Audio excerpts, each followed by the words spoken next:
বিসমিল্লাহির রহমানির রহিম।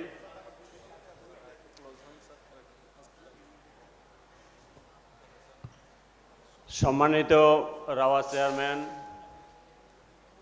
উপস্থিত ভদ্র মহিলা এবং ভদ্র মহোদয়গণ এবং সম্মানিত বীর মুক্তিযোদ্ধাগণ, আসসালামু আলাইকুম।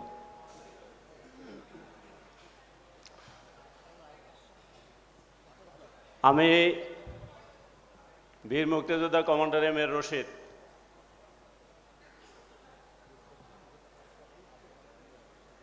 আমি আমার বক্তব্যের শুরুতেই পরম শ্রদ্ধাভরে স্মরণ করছি অগণিত শহীদ যারা তাদের জীবন বিসর্জন দিয়ে আমাদের 1971 সালের মুক্তিযুদ্ধে অংশগ্রহণ করেছিলেন এবং তাদের জীবনের বিনিময়ে আমরা এই স্বাধীনতা অর্জন করেছি।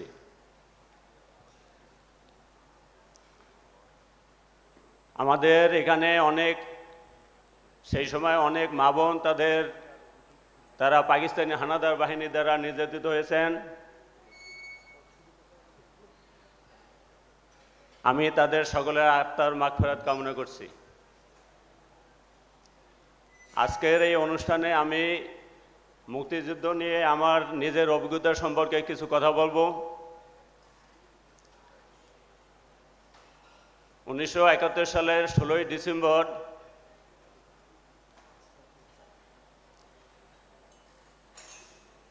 আমরা আমাদের বিজয় অর্জন করেছি।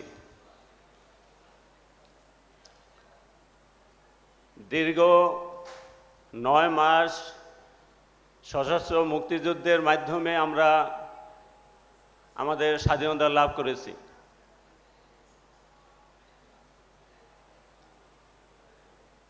এখানে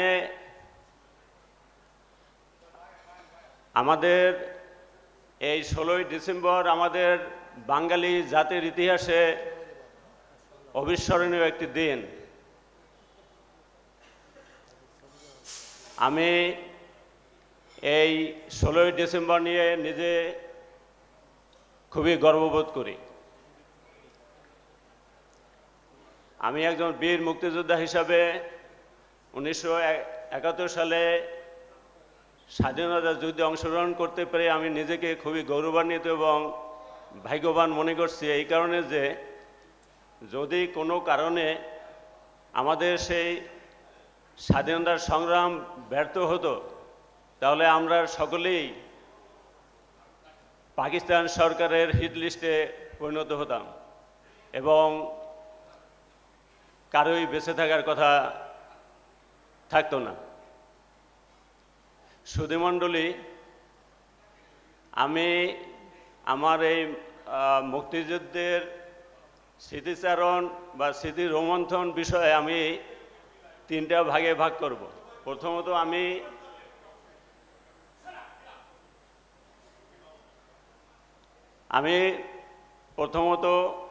স্বেচ্ছাসেবক বাহিনীতে যোগদান করি, সেখান থেকে ভারতে ট্রেনিংয়ের জন্য গমন করি এবং ভারত থেকে এসে তারপরে মুক্তিযুদ্ধে অংশগ্রহণ করি। আমি তখন ক্লাস 10-এর ছাত্র ছিলাম। আমাদের স্থানীয় স্কুল মাঠে তখন স্বেচ্ছাসেবক বাহিনী গঠিত হয়। মেজর এম এ জলিল তখন উনি ছুটিতে ছিলেন এবং উনি নিজেই সেই ট্রেনিংয়ের যাবতীয় দেখভাল এবং অর্গানাইজ করেছিলেন।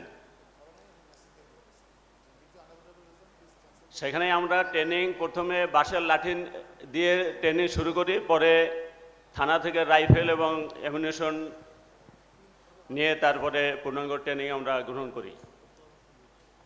তবে ট্রেনিংয়ের সময় একটা মজার একটা ঘটনা না বললেই নয়। সেখানে প্রথমে আমাদের যে থানা ওসি ছিলেন তিনি অস্ত্র দিতে অস্বীকৃতি প্রদান করেন। আমরা যখন বিষয়টি মেজর জলিল সাহেবকে জানাই, সাথে সাথে উনি এসে ওসিকে ডাকলেন, ডেকে ওনার নিজের পিস্তল দিয়ে ঠেকিয়ে তার মাথায় পিস্তল ঠেকিয়ে তারপরে তাকে গালমন্দ শুরু করেন। তারপরে সেখানে প্রায় ওসি কাঁপতে কাঁপতে পড়ে যাওয়ার অবস্থায় গিয়েছিলেন। যাই হোক ভাগ্যক্রমে মেজর জলিল সাহেব তখন তারে গুলি করে নেয়। পরে থানা থেকে আর্মস এমিউনিশন দিয়ে আমরা পরে ট্রেনিং করি এবং সেখানে লঞ্চ গার্ড ছিল আমাদের। আমার দেশের বাড়ি হলো বরিশাল উজিরপুর। আমি যুদ্ধ করেছি আপনার সুন্দরবনে 9 নম্বর সেক্টরের অধীন। সেক্টর কমান্ডার ছিলেন মেজর জলিল এবং সাব সেক্টর কমান্ডার ছিলেন মেজর জিয়াউদ্দিন। তো সেখানে ট্রেনিং শেষে পরে যখন পাকিস্তান হানাদার বাহিনী আমাদের এলাকায় তাদের দ্বারা আক্রান্ত হয়, তারপরে আমাদের সে মুক্তিযুদ্ধ স্বেচ্ছাসেবক যে অর্গানাইজেশন সেটা বিচ্ছিন্ন হয়ে যায়। আমরা যার যার মতো সেখান থেকে চলে যাই। পরে অক্টোবর মাসের দিকে আমরা কয়েকজন মিলে ওখান থেকে ইন্ডিয়া থেকে খবর আসে যে মেজর জলিল সাহেব আমাদের এলাকায় যত ইয়াং ছেলেরা আছে তাদের ওখানে যাওয়ার জন্য তিনি খবর দেন। আমরা সেই মোতাবেক আমাদের এলাকায় আরও কয়েকজন মিলে তারপরে আমরা ইন্ডিয়া রওনা দিই। আমার মুক্তিযুদ্ধকালীন যেসব সমস্যা ফেস করেছি তার মধ্যে সবচেয়ে সমস্যা ছিল আমার ভারতে যাওয়ার বিষয়টি।